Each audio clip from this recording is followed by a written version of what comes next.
ദായിൽ furniture and interior, Poozhinkunnu, Alathiyur. നമസ്കാരം, വെട്ടൻ news ക്യാപ്സിലേക്ക് സ്വാഗതം. പവൻ ഗോൾ തിരൂർ.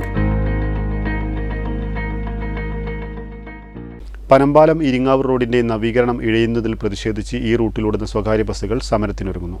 സർവീസ് നിർത്തിവെക്കാൻ നിർബന്ധിതമായ സാഹചര്യത്തിലാണ് സമരത്തിനൊരുങ്ങുന്നതെന്ന് സംഘാടകർ വാർത്താസമ്മേളനത്തിൽ പറഞ്ഞു. വെള്ളിയാഴ്ചയാണ് പണിമുടക്ക്. മാർച്ച് 10-ന് അനിശ്ചിതകാല സമരം സംഘടിപ്പിക്കുമെന്ന് സംഘാടകർ പറഞ്ഞു. ഒരു മാസത്തിനകം പ്രവൃത്തി പൂർത്തിയാക്കുമെന്ന് പ്രഖ്യാപിച്ച് കഴിഞ്ഞ വർഷം സെപ്റ്റംബറിലാണ് റോഡ് അടച്ചത്. ഇതിനെ തുടർന്ന് ഭാഗികമായ സർവീസാണ് ഈ റൂട്ടിലുണ്ടായിരുന്നത്. യാത്രക്കാരും വിദ്യാർത്ഥികളും ബുദ്ധിമുട്ടുന്നത് ഒഴിവാക്കാൻ കോട്ടക്കലിൽ നിന്നും മീശപ്പടിയിലേക്കും തിരിച്ചുള്ള സർവീസ് തുടരുന്നുണ്ട്. ഭീമമായ സാമ്പത്തിക ബാധ്യതയുള്ള ബസ്സുകൾ, ടാക്സ്, ഇൻഷുറൻസ്, പണിക്കാരുടെ കൂലി, ഡീസൽ ചിലവ് മുതലായവയ്ക്ക് വേണ്ട ചിലവ് ലഭിക്കാതെയാണ് മാസങ്ങളായി ഈ നിലയിൽ സർവീസ് തുടരുന്നത്. ഇവയെല്ലാം ചൂണ്ടിക്കാണിച്ച് വിവിധ ഉദ്യോഗസ്ഥർക്ക് താലൂക്ക് ബസ് ഓപ്പറേറ്റേഴ്സ് അസോസിയേഷൻ നിവേദനങ്ങൾ നൽകിയിരുന്നു. എന്നാൽ റോഡ് നിർമ്മാണം ദ്രുതഗതിയിലാക്കുന്നതിന് ഒരു നടപടിയും ഉണ്ടായിട്ടില്ലെന്ന് സമരക്കാർ ആരോപിച്ചു. പനമ്പാലം റോഡ് അവിടെ പാലം പണി കഴിഞ്ഞു.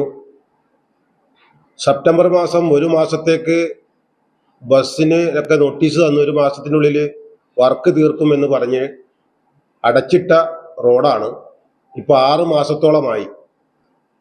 ഒരു പയ്യനങ്ങാടിയിൽ നിന്ന് പനമ്പാലം വരെ പാലം ഒരു നോക്കുകുത്തിയായിരിക്കുകയാണ്. അപ്പം അതുകൊണ്ട് ആ മേഖലയിൽ സർവീസ് നടത്തുന്ന ബസ്സുകൾക്ക് സർവീസ് ഇനി മുന്നോട്ട് കൊണ്ടുപോകാൻ സാധിക്കാത്തൊരവസ്ഥയാണ്. കാരണം ഇപ്പോൾ കോട്ടക്കലിൽ നിന്ന് പാലം കടന്ന് അവിടെ ആളിറക്കി പോവുകയാണ്. ഇരുവര് ബസ് സ്റ്റാൻഡുമായി വന്നാൽ മാത്രമേ ഇത് പിടിച്ചു നിൽക്കാൻ പറ്റുള്ളൂ. ടാക്സുകൾ അതേപോലെ അടക്കണം, ഇൻഷുറുകൾ അടക്കണം, മറ്റെല്ലാ കാര്യങ്ങളും അതേമാതിരി ചെയ്യണം. പക്ഷെ അധികാരികളെ മുന്നിൽ MLA മുന്നിൽ പോയി അവതരിപ്പിച്ചു. കലക്ടർക്ക് പരാതി കൊടുത്തിട്ടുണ്ട്, RTOക്ക് കൊടുത്തിട്ടുണ്ട്, PWDയിൽ പല പ്രാവശ്യം കൊടുത്തു. ഒന്നിനും ഒരു സ്പീഡാക്കുന്ന ഒരു കാര്യം കാണുന്നില്ല. വളരെ എഴുതിയെങ്കിൽ നിങ്ങൾക്ക് ചെന്നുപോയി കണ്ടാൽ അറിയാം. പയ്യനങ്ങാടിൽ നിന്ന് പാലം വരെ റോഡില്ലാത്തൊരവസ്ഥയാണ്. അപ്പം അതിനൊരു പരിഹാരം കാണണം.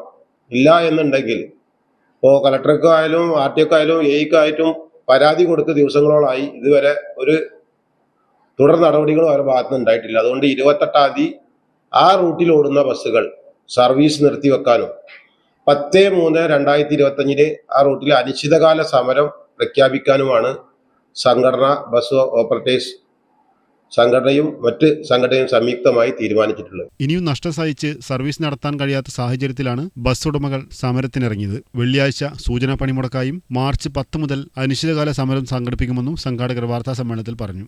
മൈ ബ്രദർ മജീദ്, നാസർ കൂടാത്ത്, ഫൈസൽ പൂക്കാട്ടിൽ എന്നിവർ വാർത്താസമ്മേളനത്തിൽ സംബന്ധിച്ചു. വെട്ടൻ ന്യൂസ് തിരൂർ. എന്റെ ഇഷ്ടങ്ങൾ എന്റെ ഫാമിലിക്ക് അറിയാം. Family wedding centre.